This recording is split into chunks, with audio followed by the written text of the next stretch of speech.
Okay guys, so magluto tayo ng dinengdeng Ilocano. Gamit natin ang ating rice cooker at nilagyan na natin ng tubig na galing sa Davao River. So papakita ko lang, ito yung gagamitin natin na cord. Ito yung cord ng Salad Master noong mga 1980s.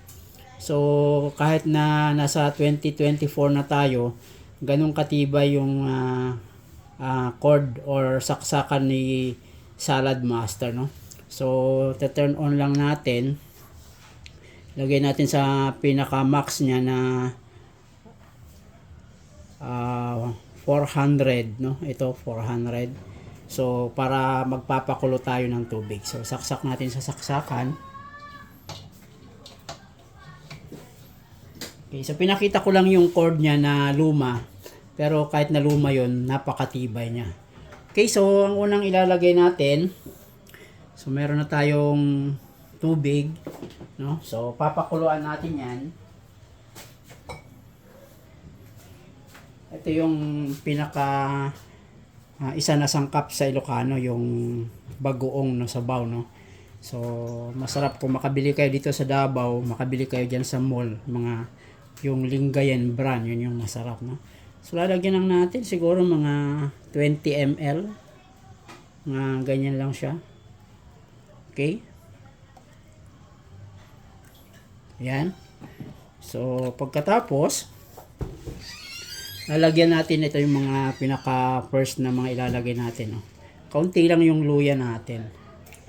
And then yung sibuyas at kamatis. So dalawang kamatis lang ito. Tapos pakukuluan natin.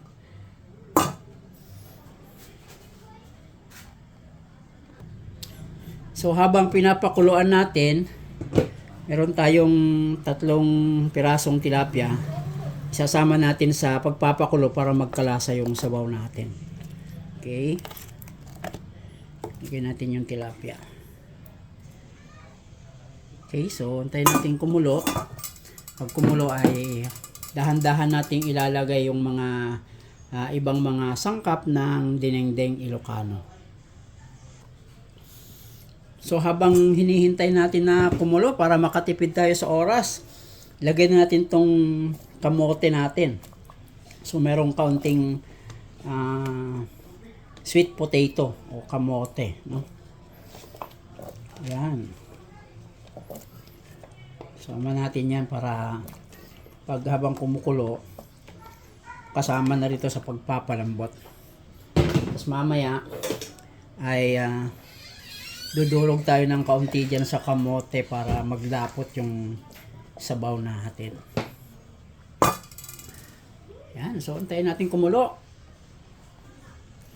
So habang hinihintay natin kumulo, itong rice cooker na ito, nung pumasok ako sa Salad Master 2009 pa, no? So gamit ko na ito na pang demo, kaya yung kanyang plate and knob ay luma pa. Yung bago na plate and knob ay nakalagay na dito talaga Salad Master na. Kaya kung makikita ninyo, talagang rice cooker ito, pero pwede tayong magsabaw, no? Ayan ang kagandahan, no? Hindi lang siya rice cooker, pwede rin siyang sabawan. Pwede rin itong gamitin mo as tea kettle mo, magpakulo ka ng tubig dito. At marami kang mapapakuluan dyan. Kung marami kayong magkakape, sulit na sulit. Okay, so itap na nga yan. So mainit na. So nag-a-action na siya na mag-boil. So hintayin talaga natin na mag-boil siya para saka natin tatanggalin yung isda para hindi siya madulog, at ilalagay natin yung mga ibang mga gulay na sangkap ng dinengdeng Ilocano. Okay, so kumukulo na siya, mga kamaster, no? Kung makita natin, umangat na, at semi pressure cooker to kasi nag-vacuum na yung kanyang takip. So kahit na medyo angatin mo, mahirapan ka konti kasi mayroon siyang vacuum, no? Okay, so pagbukas mo, talagang ang bango-bango niya, no? Subukan nyo itong lutuin. Kung hindi kayo mga Ilocano, lutuin nyo to, napakabango. talagang magugutom na kayo dyan sa usok na maaamoy nyo na yan. Okay, so tayin-tayin lang natin na talagang lumambot yung kamote. Check natin kung malambot na yung ating kamote. Hindi natin makita kung saan na yung kamote.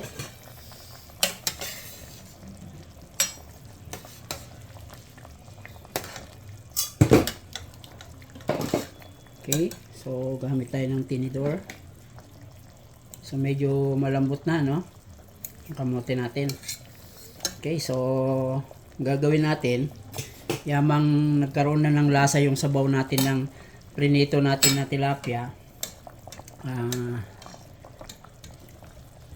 Ilabas muna natin para hindi siya madurog kapag habang minimix natin mamaya. Para pag lagay natin mamaya sa ano natin ay buo pa rin yung tilapia. Okay, next natin na ilalagay. Mamaya pag malambot na ay saka tayo magdudurog ng ano, ilang pirasong kamote. Next na ilalagay natin ay ang kalabasa. Yan. Okay. Kalabasa. Then lutuin lang natin ng 2 minuto. Okay, so after 2 minutes, kumulo na siya ulit. Ang gawin natin ay kumuha na tayo ng dudurugin nating kamoting kahoy. Kasi mamaya pag mailagay na natin lahat, baka hindi na natin makita yung kamoting kahoy, no? Ayan, so pwede na siyang durugin. Hanap tayo ng mga maliliit para talagang lasang-lasa natin mamaya yung malapot yung sabaw natin, no? Kapag nakadurog tayo ng ilang pirasong kamote.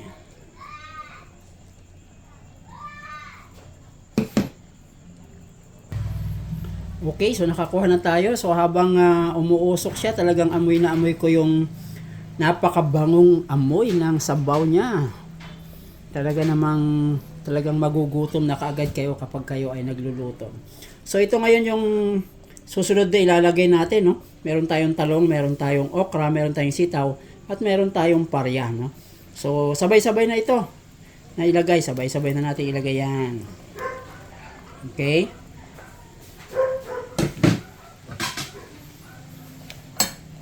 Yan, so dalawa lang naman kami kumakain ni Mrs. ng gulay dito sa bahay. Kaya malamang abutan pa ito ng hanggang bukas.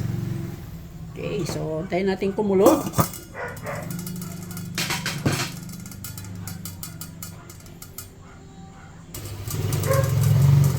Okay, so kumukulo na ulit siya.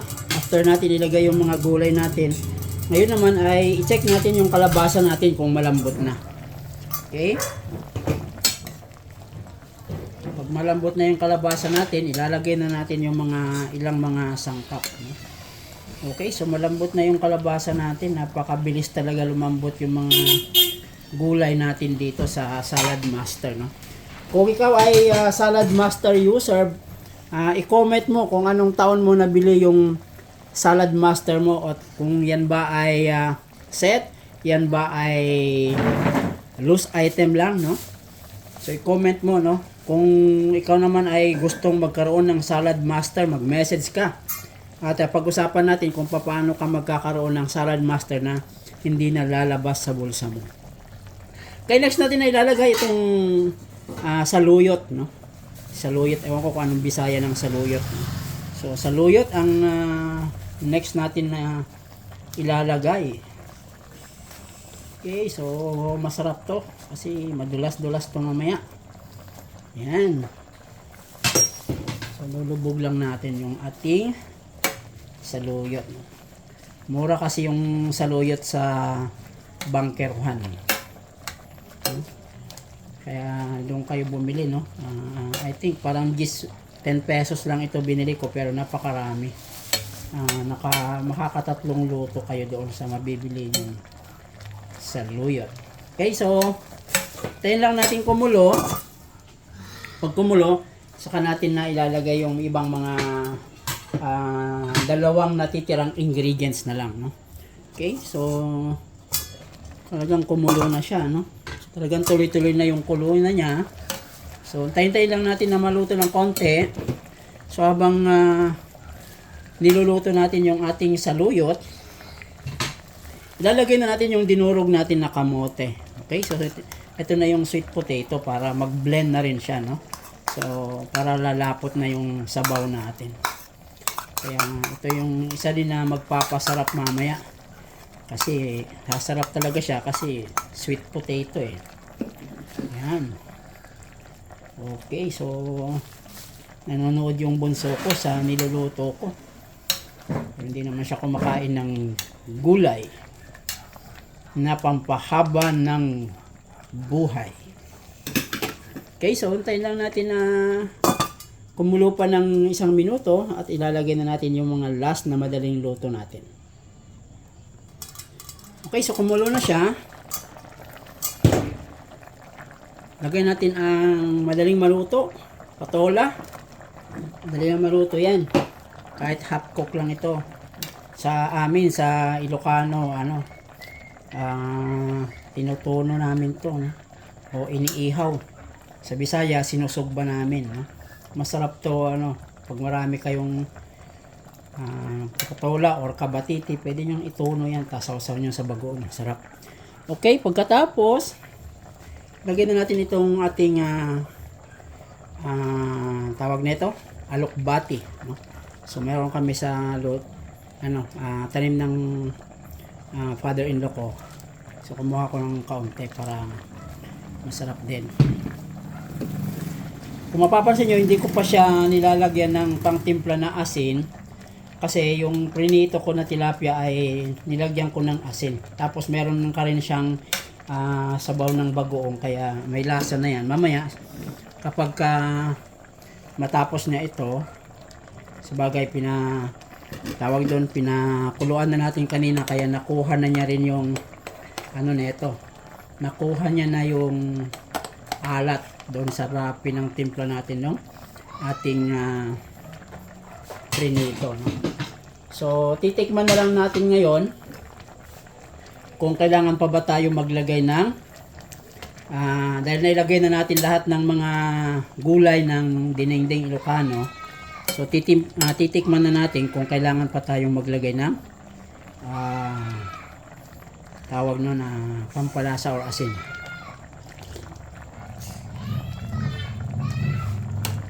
Okay, so medyo matabang siya ng kaunti kaya maglalagay ako ng asin. So titimplahan natin para magkalasa siya, no? So malamang nito baka hindi na ako magkakanin nito kasi napakarami na yung gulay, no? Or konting kanin lang para less carbohydrates tayo ngayon, para less yung ating ma-maintain natin yung blood sugar level natin. Okay, so 1 minuto na kumulo para mag-blend yung ating asin. Tapos tikman natin ulit.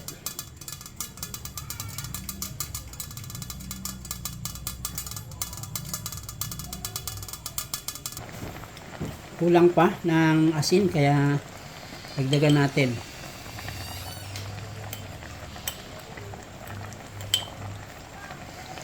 Okay. Yep. Then tignan natin kung masarap na mamaya. Okay, last tikim natin. Tignan natin kung okay na yung lasa ng sabaw.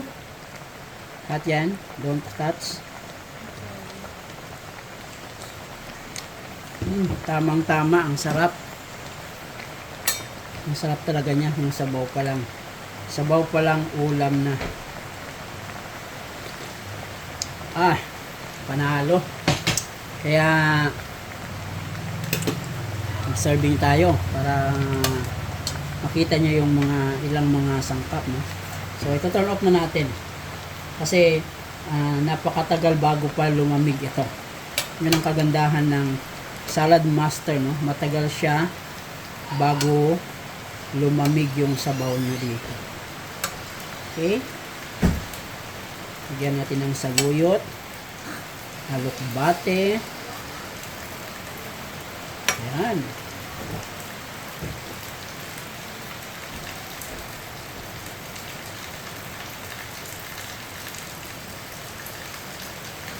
Okay, so ito na yung dinengdeng Ilocano. Kain na tayo. Mangantayon sa Bisaya, mangaon na ta. Thank you for watching. Please share and subscribe.